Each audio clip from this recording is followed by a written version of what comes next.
May it please the Court, Virginia Best on behalf of the appellant. Your Honors, I don't know if you received the case that I supplemented this morning. No, I did not. I have not. I received it. I have it. Well, in any event, it's a case that's adverse to my position. It's a case from the 3rd District Court, so I'm alerting Your Honors to that fact. Well, thank you. I appreciate your candor to the court.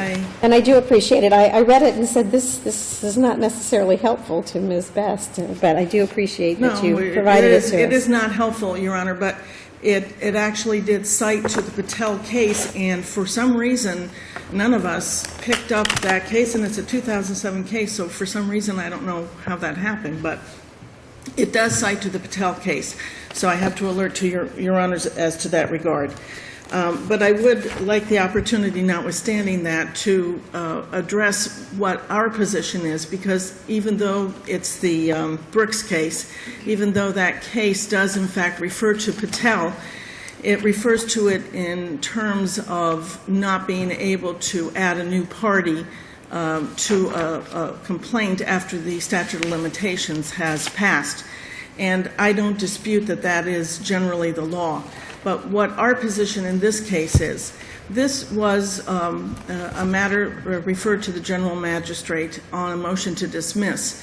And in order to make the findings that were found, the magistrate had to go outside of the four corners of the complaint. We are not saying that this is a case where there must be a remand by this court to allow the amendment. What we're saying is we should be given the opportunity to have some discovery on this issue, because this was a case that involved we sued Miami-Dade. You mean discovery on the lulling estoppel issue? Is that what you feel? Yes, Your Honor. We alleged in our complaint the conditions precedent and waiver. And we allege in our complaint that we sought to on the basis of misnomer, to add the Miami-Dade County School Board when we sued the Miami-Dade County. But this does not fit under the rubric of any misnomer case or related entity type case, does it? Well, Your Honor, The school board and the county, different juridical entities? That, I agree that what you're saying is true, but and that's why I frankly relied heavily on the Patel dissenting opinion, which cited to a That's case. always murky water anyway. The reasoning in the dissenting opinion, okay. The reasoning you find You were murky. relying on the reasoning in the dissenting opinion in Patel. Well, the dissenting, before I discovered that case yesterday afternoon, that the 3rd District Court had actually made reference to the Patel case, I didn't realize that there ever had been a reference to Patel at all by this court. And don't you think we're bound by that? Bound by which, Your Honor? By the 3rd DCA case? Well, no, only because the 3rd DCA, even though it relied on the Patel case for a specific fact, did not address what the dissenting opinion in Patel in reliance on the Toomey 3rd District Court case addressed. That's, I know that sounds convoluted. But wouldn't you agree that there's obviously no identity of interest, there's no identity, they're obviously different entities, and after 8 years the prejudice is obvious on its face? Well, Your Honor, if I look at the Toomey decision and the Patel decision and the reference to Rule 1.130B, where the attachment occurs, and even in the Patel main opinion, where the Patel court made reference specifically to distinctions in its case, and it said it addressed the fact that in the Patel case, in the main case, that there was no indication that in that case the school board had ever been notified of anything. As it says, the first notice was a notice of appearance filed by the school board's attorney. A notice that you may be filing a lawsuit is very different than notice that you have filed a lawsuit. Wouldn't you agree? I agree, Your Honor. That does not toll the statute in any way, unfortunately. I am not disputing that the statute has been blown. That's unequivocal. That's unequivocal. The only thing that I was indicating to the magistrate and to the trial court was, since if the school board was aware of the suit, that would kick in the Toomey case, which is a third district So court. what would your best case be? Some type of communication from from county to school board saying, we expect you to indemnify us, we received this complaint. Well, Your Honor, in reality, there was a subpoena that was given, and there is no written documentation, according to the school board, of a communication with the county. That is the reality. But my position, frankly, was, aside from I think the erroneous granting on the procedural basis of a motion to dismiss, going outside four corners, but putting that aside, our position was quite simply that the county litigated a case as if it didn't know it owned the property, and it's an odd, to be honest, it's frankly bizarre to think that the county doesn't know what property it owns, and then all of a sudden, after the statute of limitations on its case. I don't know, Ms. Best. The state of Florida told me last year that the Third District Court of Appeal owned this building and the land it was on, and insisted on that for literally weeks. We don't own any part of this. You don't own the building. All right, Your Honor, I hear you. But any alleged bad faith on behalf of the county doesn't have any effect on the school board, who you're not alleging any bad faith. No. I'm saying I don't know yet whether there was. I'm even before what the county is saying. Let's assume for a moment that at some point, a month or two or a few months after you file the complaint, the county becomes aware that they're not the proper party. Wouldn't that have been irrelevant anyway in this case on the statute of limitations, since you filed your action on the last day of the statute of limitations? So even if this had come to everyone's attention and there was a motion to dismiss on standing or not standing, but on improper party, it would not have mattered at any rate in this case, because you filed your complaint on the very last day of the statute of limitations. I agree, Your Honor, with that analysis, subject to whether or not the county was aware. But I understand exactly what you're saying, and I agree that I have no argument to make that the statute of limitations was not blown. Yeah. So my argument doesn't even go there, because it's just clear and unequivocal, and I'm not making that argument. Okay, well, I've already let you use 10 minutes. You didn't tell me you wanted to reserve time, but I will give you a minute for rebuttal. Thank you, Your Honor. Louis Garcia on behalf of the School Board of Miami-Dade County. May it please the Court. Basically, I just want to address some of the points that were raised by Appellant's counsel.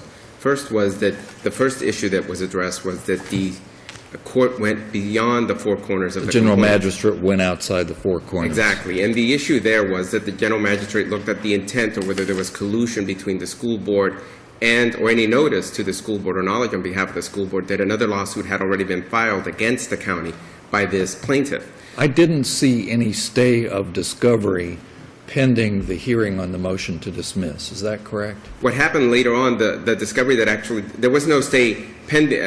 That's correct. Your Honor is correct. There was no stay at that point. So there was an opportunity for discovery. There had been an opportunity for discovery prior to even the school board being made a party to this lawsuit. There had actually been a deposition of the plaintiff in 2008, which was done by the county when they were litigating the case, because they believed that, I guess, the property was theirs. I guess the county believes a lot of the property belongs to them. In any event, going to the four corners of the complaint argument, in this case, there was no actual showing that the court actually went beyond the four corners of the complaint, because what you really need to make a determination of the motion to dismiss were just two facts. The first fact was when the injury occurred, which was on April 21st of 2002, and when the school board was actually served with a lawsuit, or when the lawsuit was actually filed naming the school board, which was 8 years later on April 27th, 2010. So in that case, that is where you need to make a determination based upon your case law, based upon even the GLC case, because when you look at the four corners of the complaint, and that's what the general magistrate did, and which was the order that was confirmed by the lower court, those two facts are undisputed, as appellant's counsel has correctly told you. The statute of limitations had run. As a matter of fact, the incident from which the claim arose is now 10 years old. By the time this litigation, if it ever continued, it would almost be 12 years since the actual incident occurred. And even if you look at there was a motion to supplement the record, which was filed by the appellant in this case, where they included the deposition of the plaintiff, in that the plaintiff herself admits that she's already forgotten the names of the witnesses. So there's already prejudice to any party that's admitted after the statute of limitations. You don't even have to infer that prejudice, because it's already proven by the record in this case. The other argument that is brought in this, that is raised by the appellant, is that the dissent in Patel should be the one that is followed. But there's no reason why you should follow that dissent, because the dissent really bases the argument on the fact that there was a notice attached to that complaint that gave notice to the correct party. It was a 768 notice, and that was sufficient for the party to be on notice that it would be sued. A notice of claim, or a 768 notice, only lets a party know that their claim has been filed. It doesn't give them any certainty that a lawsuit will ever be filed. And in this case, unlike what the Patel dissent is arguing, there were two notices. One was to the county, and one was to the school board. So who was to know which was the actual party? The plaintiff actually knew at that time that there were two parties that they could sue, but for some reason only chose to sue the county. The other problem with the dissent in Patel is that in that the statute of limitations was had only run 4 months before the plaintiffs actually tried to amend their complaint. In this case, the amendment actually took 4 years after the statute of limitations took place. So there's an extreme length of time which is unfound in any of the cases where you try to relate back to the original filing. The other issue that is raised is that you should follow the decision in Toomey. That case is also inapplicable in this instance, because in Toomey you had an identity of parties. You had both the foundation, the James Hill Knight Foundation, that represented the hospital, so either one could have sued, and what the problem was there, that they sued under the wrong name. It was clearly a misnomer. In this case, you don't have a misnomer. As the court clearly has pointed out, the county is not the school board. They're separate and distinct parties created by separate statutory, one created by the Constitution, the other one in another portion of the Constitution, and they have separate collegial bodies that control them. One is the Board of County Commissioners, one is the School Board of Miami-Dade County. So they're totally distinct parties. They do not own property together, at least that we know of, and particularly in this case.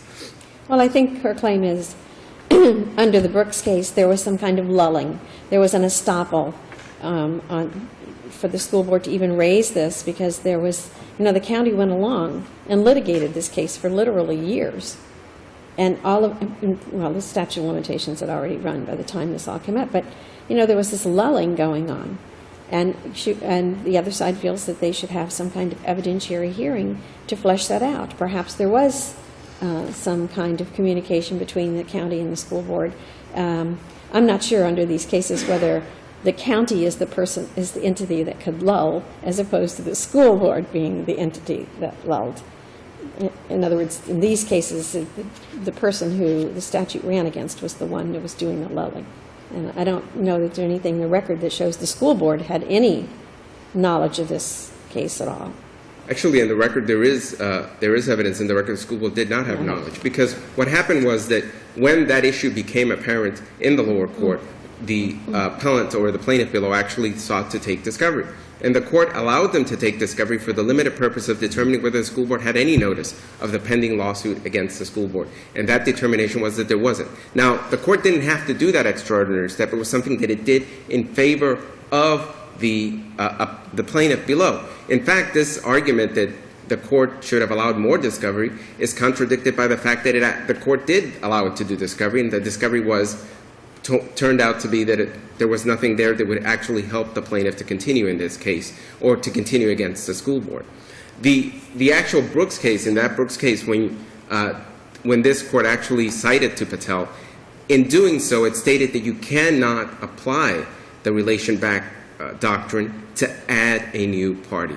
And that is essentially what the appellant in this case is trying to have you do. So if you follow the Patel case, which is exactly on point with this case, you had an injury on a school, which is what happened in this case. You had a filing against the county, the Volusia County School Board.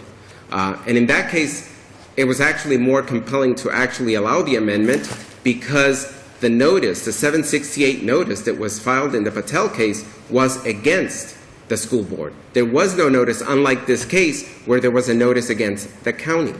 So you had even more of a compelling reason to say, yeah, maybe we should, yes, we should amend, but we should allow amendment. But they did not allow it because it would be adding a new party. And when this court cited to Patel in the notice of supplemental authority that was provided to you by the appellant, it clearly stated that you couldn't, the reason that they were citing, that you were citing to that case was because it was adding a new party, and you cannot use relation back doctrine to add a new party. You could do it to correct a misnomer, like in the Toomey case, where they actually had sued under, it was the same corporation essentially, or in the Schwartz case, Chamberlain case, where they actually were suing a chain of restaurants, but they got the wrong restaurant, but it was still in the same premises, and it was the same corporation. In all these cases where there was a relation back, it was always a misnomer. They were not adding a new party.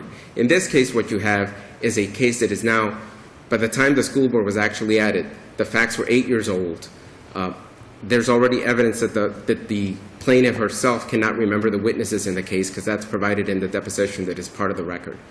At this stage, there's really no reason to allow an amendment and to go beyond the statutory mandate of a 4-year statute of limitations. We have to remember it's 10 years old. As the court pointed out, by the time that the original lawsuit was even filed, it was on almost the day before the statute of limitations had run. Thank you. Thank you. Ms. Best, I will Your Honor, I think you all know our position. Thank you very much. Thank you for your candor. Yes.